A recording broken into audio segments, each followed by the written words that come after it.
ಕೆಂಡ ಸಂಪಿಗೆ ನಮ್ಮ ಕೆಂಡ ಸಂಪಿಗೆ. ನಿಮ್ಮಿಬ್ಬರದು ಮನುಷ್ಯರು ಬೆಸ್ತಿರೋದಲ್ಲ ಕಣಮ್ಮ, ಆ ದೇವರು ಬೆಸ್ತಿರೋ ಸಂಬಂಧ. ಒಂದು ಗಾದೆ ಮಾತು ಹೇಳ್ತಾರೆ ಜ್ಞಾನಿಗಳು, ಕೇಳಿದ್ಯಾ? ತೇನ ವಿನಾಂ ತೃಣಮಪಿ ನಚಲತಿ. ಅವನ ಆಜ್ಞೆ ಇಲ್ದರೆ ಒಂದು ಹುಲ್ಕಡ್ಡಿನೂ ಅಳ್ಳಾಡಲ್ಲ. ಹೌದು ಮಗಳೇ, ಅವನ ಇಚ್ಛೆ ಇದ್ದಿದ್ರಿಂದಾನೇ ಅವನು ನಿನ್ನ ಮದುವೆ ಆಗಿದ್ದು. ಇನ್ನೊಂದು ವಿಷಯ ಹೇಳ್ತೀನಿ ಕೇಳು. ತೀರ್ಥ ನಿನ್ನ ಬಿಡ್ತಾರೆ ಅಂತ ಗೊತ್ತಿತ್ತು, ಅದಕ್ಕೋಸ್ಕರನೇ ಅವನು ಎಂತ ಆಟ ಆಡ್ದ ಗೊತ್ತಾ? ನಿನ್ನ ಹೊಟ್ಟೆಲಿ ಮಗುನಿಟ್ಟ, ಅವನ ಕೈ ಕಟ್ಟಾಗ್ದ. ನಿನ್ನ ಈ ಮನೇಲಿ ಉಳಿಯಂಗ್ ಮಾಡ್ದ. ಇದೆಲ್ಲ ದೈವಿಚ್ಛೆ ಅಂತೀಯೋ ಇಲ್ವೋ ಹೇಳು. ನೋಡಮ್ಮ, ಎಲ್ಲದನ್ನು ದೇವ್ರು ಮಾಡೋಕ್ಕಾಗಲ್ಲ, ಮನುಷ್ಯನ ಪ್ರಯತ್ನನೂ ಬೇಕು. ಹ್ಞೂ ಕಂದ. ಬಹುಶಃ ತೀರ್ಥನ ಹೋಲಿಸ್ಕೊಳ್ಳೋದಕ್ಕೆ ನಿನ್ನ ಪ್ರಯತ್ನ ಸಾಕಾಗ್ತಾ ಇಲ್ಲ ಅನ್ನಿಸ್ತಾ ಇದೆ. ಅದಕ್ಕೋಸ್ಕರನೇ 10 ವಿಘ್ನಗಳು ಬರ್ತಾ ಇದೆ. ನೀನೇನು ಚಿಂತೆ ಮಾಡಬೇಡ, ಎಲ್ಲ ಸರಿಯಾಗುತ್ತೆ. ಕಂದ, ಬೇಗ ಈ ಹಾಲು ಕುಡಿದ್ಬಿಟ್ಟು ಖಾಲಿ ಲೋಟ ನಂಗೆ ಕೇಳ್ಕೊಡು. ನಾನು ಹಾಲು ಕುಡಿಸಿ ಬಂದೆ ಅಂತ ನಾನು ಹೋಗಿ ನೀನು ಗಂಡನಿಗೆ ಹೇಳಬೇಕು. ಇಲ್ದಿರೋ ಅವನೇನು ತಗೊಳಲ್ಲ. ತಗೋ, ಇನ್ನು ಚೂರೈತೆ, ಕುಡಿದ್ಬಿಡು.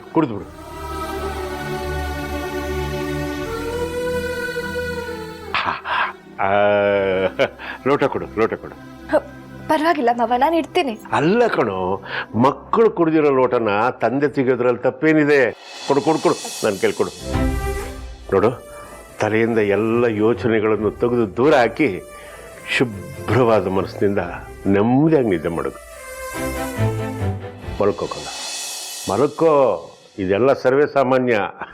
ಅಪ್ಪ 7 ರೂಮಲ್ಲಿ ಏನ್ ಮಾಡ್ತಾ ಇದ್ರು? ನಂಗೆ ಮೊದ್ಲಿಂದನೂ ಡೌಟ್ ಇತ್ತು, ಅಪ್ಪ ಇವಳಿಗೆ ಸಪೋರ್ಟ್ ಮಾಡ್ತಿದ್ದಾರೆ ಅಂತ. ಮೊದಲು ಈ ವಿಷಯನ ಅದಕ್ಕೆ ಹೇಳ್ಬೇಕು. ಇಷ್ಟಕ್ಕೂ ಅವಳು ಏನ್ ಕೇಳ್ತಿದ್ದಾಳೆ ತೀರ್ಥ? ಅವಳು ಕೇಳ್ತಿರೋದ್ರಲ್ಲಿ ತಪ್ಪೇನಿಲ್ವಲ್ಲ. ತಮ್ಮನ್ ಕೊಲೆ ಆಗಿದೆ, ಅದನ್ನ ಇನ್ವೆಸ್ಟಿಗೇಟ್ ಮಾಡಿಸಿ ಅಂತ ಕೇಳ್ತಾ ಇದ್ದಾಳೆ. ಈ ವಿಷಯವಾಗಿ ನೀನ್ ಯಾಕೆ ಸೀರಿಯಸ್ ಆಗಿ ಮುಂದುವರಿತಿಲ್ಲ ಅನ್ನೋದನ್ನ ನನಗೆ ಹೇಳಿದ್ರೆ ನಾನು ನಿನಗೆ ಸಹಾಯ ಮಾಡ್ಬೋದು. ಈ ಸಂಚಿನ ಹಿಂದೆ ನಾನಿದ್ದೀನಿ ಅನ್ನೋ ಪರಿಸ್ಥಿತಿ ಸೃಷ್ಟಿಯಾಗುತ್ತೆ. ಅವತ್ತಿನ ಸೂಸೈಡ್ ಡ್ರಾಮಾ ಸೃಷ್ಟಿಕರ್ತ ನಾನೇ. ಅದಕ್ಕೆ ನನ್ನ ಅನುಮಾನ ನಿಜ ಆಯ್ತು. ಅದಕ್ಕೆ ಅಪ್ಪ ಇನ್ನೂ ಹೋಮ್ವರ್ಕ್ ಸಪೋರ್ಟ್ ಮಾಡ್ತಾನೆ ಇದ್ದಾರೆ. ನಿನಗೆ ಯಾಕೆ ಹಾಗನ್ನಿಸಿದೆ ಜಾನು? ನೋಡು, ಮಾವ ಅವಳಿಗೆ ಒಂದ್ಸಲ ಸಪೋರ್ಟ್ ಮಾಡಿರ್ಬೋದು, ಪ್ರತಿ ಸಲ ಅಲ್ಲ. ಅವಳಿಗೆ ಹೇಗ್ ಬೈದ್ರು ಅಂತ ನೀನೇ ನೋಡ್ದೆ ತಾನೆ? ನಮ್ಮ ಎದುರುಗಡೆ ಬೈದಿರ್ಬೋದು ಅದಕ್ಕೆ, ಆದ್ರೆ ಅವಳು ರೂಮಿಂದ ಹೊರಗೆ ಬಂದ್ಲು. ಇದಕ್ಕೇನ್ ಹೇಳ್ತೀರಾ? ಅಂದ್ರೆ ಮಾವ ಅವಳಿಗೆ ಸಮಾಧಾನ ಮಾಡಿದ್ರು ಅಂತ ಹೇಳ್ತಾ ಇದೀಯಾ? ಅವಳು ಹೇಗಿದ್ಲು? ಆರಾಮಾಗಿದ್ಲಾ? ಖುಷಿಯಾಗಿದ್ಲಾ? ಇಲ್ಲ ಅದಕ್ಕೆ, ಅಳ್ತಾ ಇದ್ಲು. ಹಾಗಾದ್ರೆ ಮಾವ ಅವಳಿಗೆ ಮತ್ತೆ ಬೈದು ಬಂದಿರ್ತಾರೆ. ಇಷ್ಟೊತ್ತಾದ್ರೂ ಅತ್ತೆ ಬಂದಿಲ್ವಲ್ಲ ಅನ್ನೋ ಟೆನ್ಷನ್ ಮಾವಂಗಿದೆ.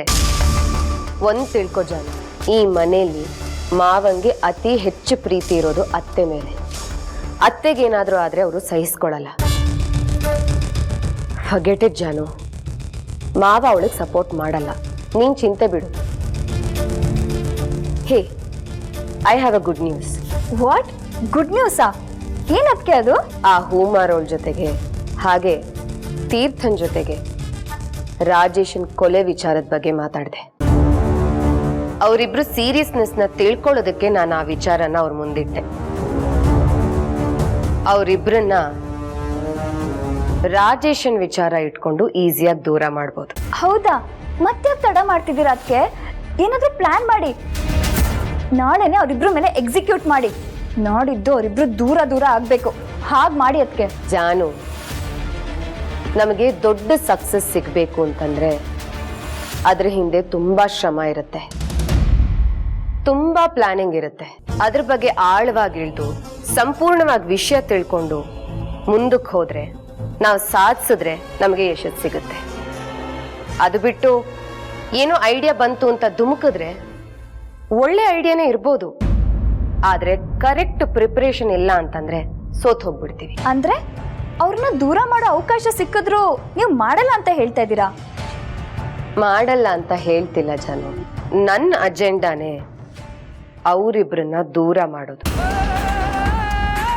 ನಿಧಾನವಾಗಿ ಯೋಚನೆ ಮಾಡಿ ಹೊಡಿಬೇಕು. ನಮಗೆ ಇದೊಂದು ದೊಡ್ಡ ಅಸ್ತ್ರ ಜಾಣ. ಇದನ್ನೇನಾದ್ರೂ ನಾನು ಮಿಸ್ ಮಾಡ್ಕೊಂಡ್ರೆ ಮತ್ತೆ ಅವರಿಬ್ಬರನ್ನ ದೂರ ಮಾಡೋ ಆಪರ್ಚುನಿಟಿ ನನಗೆ ಸಿಗೋದಿಲ್ಲ. ಇದನ್ನ ನಾನು ಕಂಪ್ಲೀಟ್ ಯೂಸ್ ಮಾಡ್ಕೋಬೇಕು.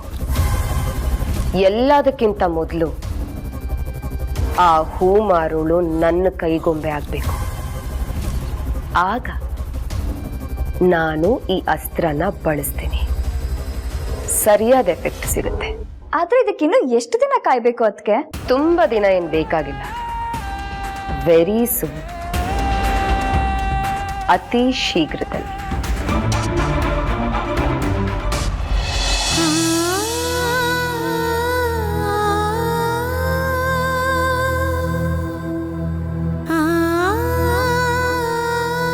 ರಾಜೇಶ, ನಿನ್ ಕೊಂದವ್ನು ಯಾರು ಅಂತ ತಿಳ್ಕೊತೀನಿ, ನಿನ್ ಕೊಂದವ್ರು ಯಾರು ಅಂತ ಕಂಡಿಡ್ತಾ ಇರ್ತೀನಿ. ಅದ್ಯಾರು ಅಂತ ಗೊತ್ತಾಗ್ಲೇಬೇಕು ರಾಜೇಶ, ಕಂಡಿಡಿತೀನಿ.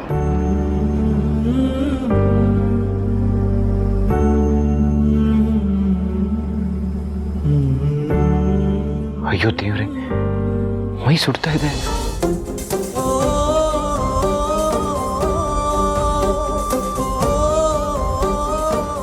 ಸಾರಿ ಸುಮ್ನವ್ರೆ, ನೀವು ಈ ಸ್ಥಿತಿಲಿರೋದಕ್ಕೆ ಒಂದಲ್ಲ ಒಂದು ರೀತಿ ನಾನೇ ಕಾರಣ.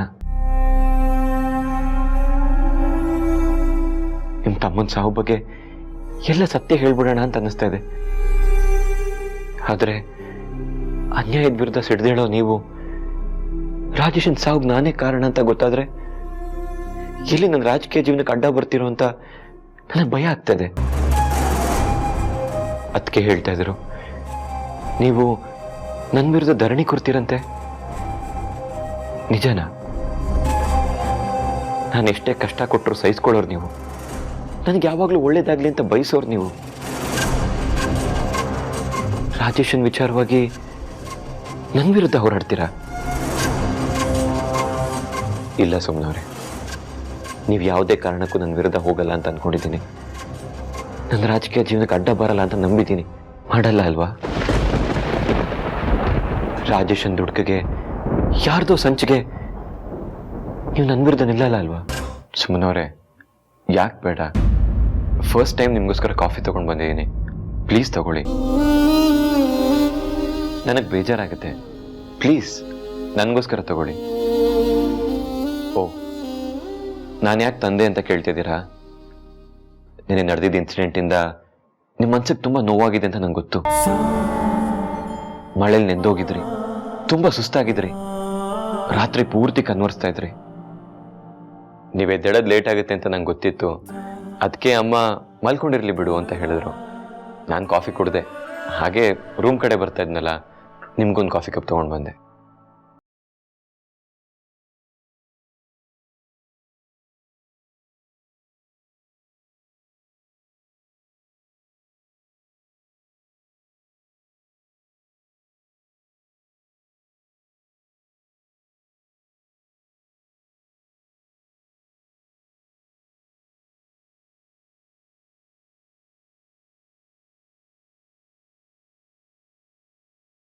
ನಾನೇನು ಬೇರೆಯವನ? ನಾನು ನಿಮ್ಮ ಗಂಡ.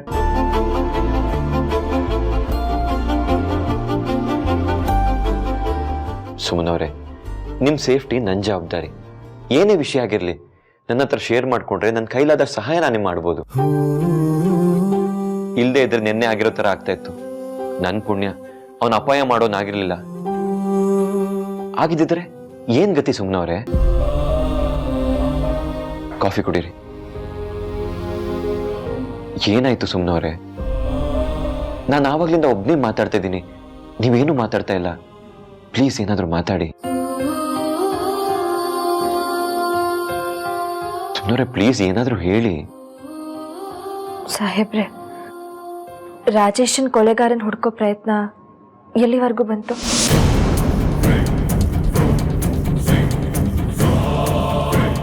ಎಷ್ಟು ದಿನ ಅಂತ ಕಾಯ್ಬೇಕು ಸಾಹೇಬ್ರೆ ನಾನು? ರಾಜೇಶನ್ ವಿಷಯನ ನಾನು ಕೇಳಿದ್ರೆ ಮಾತ್ರ ಪ್ರಸ್ತಾಪ ಆಗತ್ತೆ, ಇಲ್ಲಾಂದ್ರೆ ಅದ್ರ ಬಗ್ಗೆ ಯಾರು ಮಾತಾಡೋರೇ ಇಲ್ಲ. ಪೊಲೀಸರಿಗೆ ರಾಜೇಶನ್ ಕೊಲೆಗಾರನ್ ಹುಡ್ಕೋದಕ್ಕಾಗಲ್ಲ ಅಂದ್ರೆ ಅದನ್ನ ಸ್ಪಷ್ಟವಾಗಿ ಹೇಳೋದಕ್ಕೆ ಹೇಳಿ ಸಾಹೇಬ್ರೆ. ಮುಂದೇನ್ ಮಾಡ್ಬೇಕು ಅಂತ ನಾನು ಯೋಚನೆ ಮಾಡ್ತೀನಿ. ಮುಂದಿನ ನಿರ್ಧಾರ ಅಂದ್ರೆ ಅಕ್ಕ ತಮ್ಮಂಗೆ ನ್ಯಾಯ ಕೊಡ್ಸೋ ನಿರ್ಧಾರ ಸಾಹೇಬ್ರೆ. ನನಗೆ ನನ್ನ ತಮ್ಮನ ಕೊಲೆ ಯಾರು ಮಾಡಿದ್ರು, ಯಾಕೆ ಮಾಡಿದ್ರು, ಅವ್ನ ಸಾವಿಗೆ ಕಾರಣ ಏನು ಅನ್ನೋದು ಗೊತ್ತಾಗ್ಲೇಬೇಕು. ಹೌದು ಸಾಹೇಬ್ರೆ, ನನಗೆ ಗೊತ್ತಾಗ್ಲೇಬೇಕು.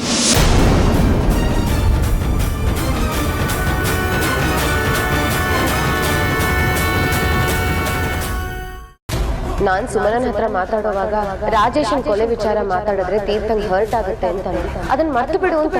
ಆದ್ರೆ ಅವಳು ಮರೆಯೋದಕ್ ಸಾಧ್ಯನೇ ಇಲ್ಲ. ಈ ವಿಚಾರದಲ್ಲಿ ಯಾರೇ ಅಡ್ಡ ಬಂದ್ರು ಅವ್ರನ್ನ ಮಾತ್ರ ಸುಮ್ನೆ ಬಿಡೋದಿಲ್ಲ ಅಂತ. ಇನ್ನು ಲೇಟ್ ಆಯ್ತು ಅಂದ್ರೆ ನಾನು ನನ್ನ ತಮ್ಮನ್ ಕೊಲೆಗಾರನ್ನ ಹುಡುಕಿ ಅಂತ ಧರಣಿ ಕೊಡ್ತೀನಿ ಅಂತ. ನನ್ನ ತಮ್ಮನ ಕೊಲೆ ಯಾರು ಮಾಡಿದ್ರು, ಯಾಕೆ ಮಾಡಿದ್ರು, ಅವ್ನ ಸಾವಿಗೆ ಕಾರಣ ಏನು ಅನ್ನೋದು ಗೊತ್ತಾಗ್ಲೇಬೇಕು.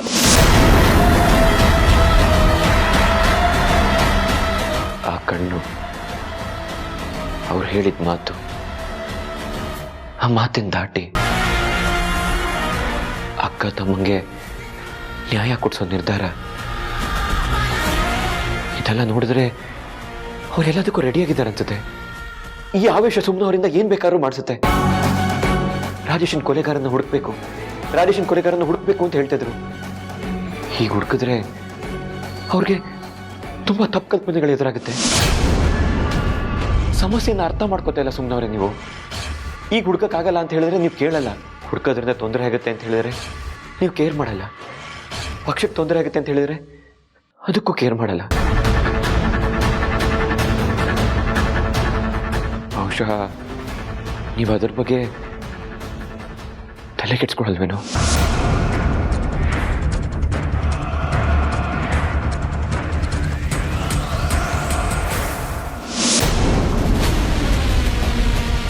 ರಾಜೇಶನ್ ಕೊಲೆಗಾರನ ಹುಡುಕೋ ಆಕ್ರೋಶ ನನಗೂ ಇದೆ.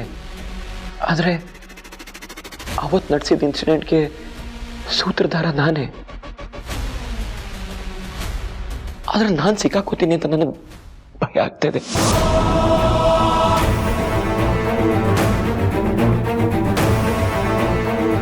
ಅವತ್ತು ಸೂಸೈಡ್ ಡ್ರಾಮಾ ಪ್ಲಾನ್ ಮಾಡಿದ್ದು ನಾನು. ಇದು ಗೊತ್ತಿದ್ದು ರಾಜೇಶನ್ಗೆ, ನನಗೆ, ಪಕ್ಷದ ಹಿರಿಯರಿಗೆ. ಈಗ ಬಂದಿರೋ ರಾಜೇಶನ್ ಫ್ರೆಂಡ್ಗೆ ಹೇಗೆ ಗೊತ್ತಾಯ್ತು? ಅವನು ಯಾವ ಸತ್ಯ ಹೇಳಬೇಕು ಅಂತ ಬಂದ, ಅವನಿಗೆ ಯಾವ ಸತ್ಯ ಗೊತ್ತು? ರಾಜೇಶನ್ ಕೊಲೆಗಾರನ ಬಗ್ಗೆ ಗೊತ್ತು ಅಂತ ಡೈರೆಕ್ಟಾಗಿ ಹೇಳಿದ್ದಾನೆ. ಅಂದರೆ ಯಾವ್ಯಾವ ವಿಷಯಗಳು ಗೊತ್ತು? ಅವನು ನನ್ನ ವಿರುದ್ಧ ಷಡ್ಯಂತ್ರ ನಡೆಸಿ ಸುಮ್ಮನವ್ರನ್ನ ನನ್ನ ವಿರುದ್ಧ ತಿರುಗೋ ಹಾಗೆ ಮಾಡ್ಬೋದು. ನಮ್ಮನೆ ನೆಮ್ಮದಿನೇ ಹಾಳಾಗೋಗುತ್ತೆ.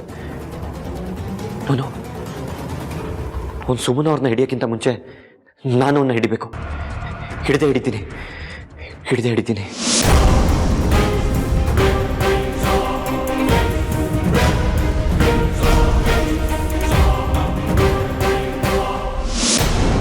ಎಸ್, ಹಿಡಿತೀನಿ.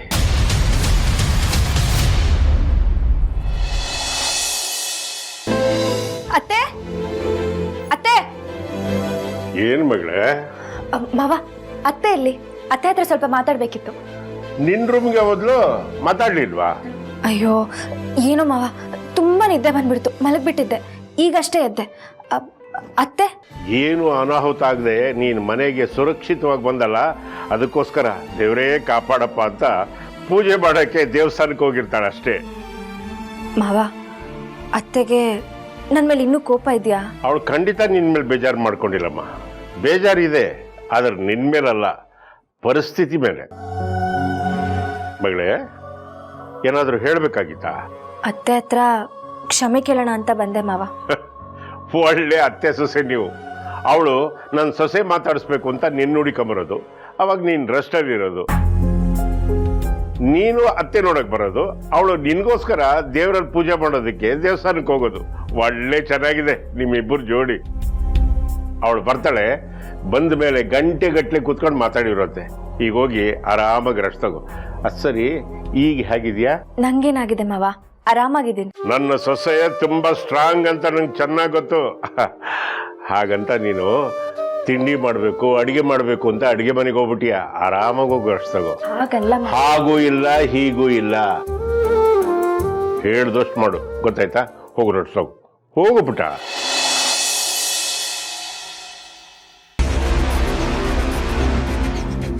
ಅಲ್ರಿ ಸಾಹೇಬ್ರ, ಈ ಪೊಲೀಸರದ್ದು ಏನ್ ಕತಿ ಅಂತೀನಿ? ಊರು ಸಾಬರಿ ಮುಗಿದು ಗುಡಿಸಿ ಗುಂಡಾಂತರ ಆದ್ಮೇಲೆ ಬರ್ತಾರಲ್ಲ, ಏನ್ ಹೀರೋ ಎಂಟ್ರಿ ಏನ್ರಿ ಅದು? ಒಂದು ಅರ್ಧ ಗಂಟೆ ಬೇಗ ಬರಕ್ಕೆ ಏನ್ ಅವ್ರಿಗೆ? ಚಿಟ್ಟೆ, ಹಾಗೆಲ್ಲ ಮಾತಾಡ್ಬೇಡ. ಅವ್ರಿಗೆ 100 ಕೆಲಸ ಇರುತ್ತೆ. ನಮ್ಮೊಬ್ಬರದ್ದೇ ಕೆಲಸ ಮಾಡ್ಕೊಂಡು ಕೂತಿರಕ್ಕಾಗತ್ತಾ?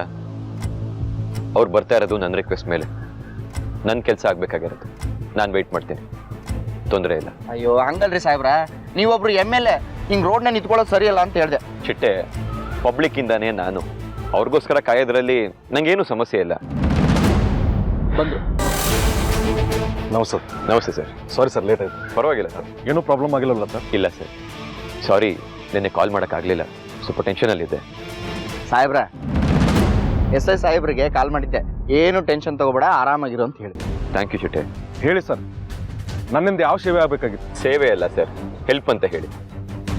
ಅದು ಯಾವ ವ್ಯಕ್ತಿ ನನ್ನ ಹೆಂಡತಿಗೆ ಕಾಲ್ ಮಾಡಿ ಆಚೆ ಕರೆದ್ನೋ ಗೊತ್ತಿಲ್ಲ. ಅವನು ಅವ್ರನ್ನ ಮೀಟ್ ಮಾಡೋಕ್ಕೂ ಬಂದಿಲ್ಲ. ಅವನ ಉದ್ದೇಶ ಏನು ಅಂತಲೂ ಗೊತ್ತಾಗ್ತಾ ಇಲ್ಲ. ಅವನ ಬಗ್ಗೆ ಏನಾದರೂ ಒಂದು ತಿಳ್ಕೊಬೋದಾ? ತಪ್ಪು ತಿಳ್ಕೊಬಿಡಿ ಸರ್. ಆತ ಯಾರು, ಯಾಕೆ ನಿಮ್ಮ ಮಿಸ್ಸಸ್ ಫೋನ್ ಮಾಡ್ತಾ ಇದ್ದಾನೆ, ಏನು ವಿಷಯ ಹೇಳಕ್ಕೆ ಕೊಟ್ಟಿದ್ದಾನೆ ಅನ್ನೋ ಮಾಹಿತಿ ಏನಾದ್ರು ಇದೆಯಾ ಸರ್ ನಿಮ್ಮ ಹತ್ರ? ಸರ್, ನಿಮಗೆ ಗೊತ್ತಿಲ್ಲದೆ ಇರೋ ವಿಷಯ ಏನಲ್ಲ. ನಮ್ಮ ಪಕ್ಷದ ಕಾರ್ಯಕರ್ತ, ನನ್ನ ಹೆಂಡತಿ ತಮ್ಮ ರಾಜೇಶ, ಅವ್ನು ಬೆಂಕಿ ಅನಾಹುತದಲ್ಲಿ ತೀರ್ಕೊಂಡ. ಅದು ಆಕಸ್ಮಿಕವಾಗಿ ನಡೆದಿದ್ದ ಘಟನೆ. ಅದನ್ನು ಕೊಲೆ ಅಂತ ಹೇಳಿ ನನ್ನ ಹೆಂಡತಿ ಮನಸ್ಸನ್ನ ಯಾರೋ ಕೆಡಿಸ್ತಾ ಇದ್ದಾರೆ. ರಾಜಕೀಯದಲ್ಲಿ ಶತ್ರುಗಳು ಹೇಗಿರ್ತಾರೆ, ಎಲ್ಲಿರ್ತಾರೆ ಹೇಳೋಕ್ಕಾಗಲ್ಲ. ಯಾವಾಗ ಬೇಕಾದ್ರೂ ಬೆನ್ನಿಂದ ಚೂರಿ ಹಾಕ್ಬೋದು. ನನ್ನ ಹೆಂಡತಿನ ಮಿಸ್ಗೈಡ್ ಮಾಡಿ ನನ್ನನ್ನು ಮೆಂಟಲಿ ವೀಕ್ ಮಾಡಬೇಕು ಅಂತ ಪ್ಲ್ಯಾನ್ ಮಾಡ್ತಿದ್ದಾರೆ ಅನ್ಸುತ್ತೆ. ರಾಜೇಶನ್ ಸಾವು ಆಕಸ್ಮಿಕನೋ ಕೊಲೆನೋ ಅಂತ ನಿಮ್ಮ ತನಿಖೆಲೇ ಗೊತ್ತಾಗುತ್ತೆ. ಅದ್ರ ಒಳಗಡೆ ನನ್ನ ಹೆಂಡತಿ ಮನಸ್ಸನ್ನು ಕೆಡಿಸಿದ್ರೆ ತುಂಬ ಪ್ರಾಬ್ಲಮ್ ಆಗುತ್ತೆ ಸರ್. ಒಂದು ವೇಳೆ ಅವ್ನಿಗೆ ರಾಜೇಶನ್ ಸಾವು ಬಗ್ಗೆ ಏನಾದ್ರು ಗೊತ್ತಿದೆ ಅಂತ ಹೇಳಿದ್ರೆ ನಮ್ಮ ತನಿಖೆಗೆ ಹೆಲ್ಪ್ ಆಗುತ್ತೆ. ಬಟ್ ಇದು ಅಫಿಷಿಯಲ್ ಆಗಿ ಆಗಬಾರ್ದು, ಕಾನ್ಫಿಡೆನ್ಷಿಯಲ್ ಆಗಿ ಆಗಬೇಕು ಸರ್. ಹೇಳಿ ಸರ್, ಆತನ ಮುಖಚೇಹರೆ, ಫೋಟೋ ಏನಾದರೂ ಇತ್ಯಾದಿ ಮಾಹಿತಿಗಳಿದ್ರೆ ನಮಗೂ ಹುಡುಕಕ್ಕೆ ಅನುಕೂಲ ಆಗುತ್ತೆ ಸರ್. ಇಲ್ಲ ಸರ್, ಬೇರೆ ಯಾವ ಇನ್ಫಾರ್ಮೇಷನ್ ಇಲ್ಲ. ಇರೋದು ಇದೊಂದು ನಂಬರ್ ಅಷ್ಟೇ. ಇದು ಯಾರ ಹೆಸರಲ್ಲಿದೆ ಏನು ಅಂತ ತಿಳ್ಕೊಬೋದಾ?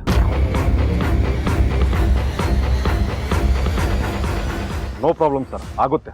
ಸರ್, ಇವತ್ತು ನಾನು ನಿಮ್ಮ ಜೊತೆ ಇರಬೇಕು ಅಂತ ಅನ್ನಿಸ್ತದೆ. ಬೇಡ ಸರ್, ನೀವು ಮನೆಗೆ ಹೋಗಿರಿ. ನೀವು ನನ್ನ ಜೊತೆ ಇದ್ದರೆ ಪ್ರಶ್ನೆಗಳು ಹೇಳೋದು ಸಹಜ. ಆತ ನಾನು ಹುಡುಕಿಸ್ತೀನಿ. ಆತ ಏನಾದರೂ ಸಿಕ್ಕರೆ ನಾನು ನಿಮ್ಗೆ ಕಾಲ್ ಮಾಡ್ತೀನಿ sir. Okay sir, thank you. ಸಾಹೇಬ್ರೆ, ಹೊಂಡನ್ರಿ?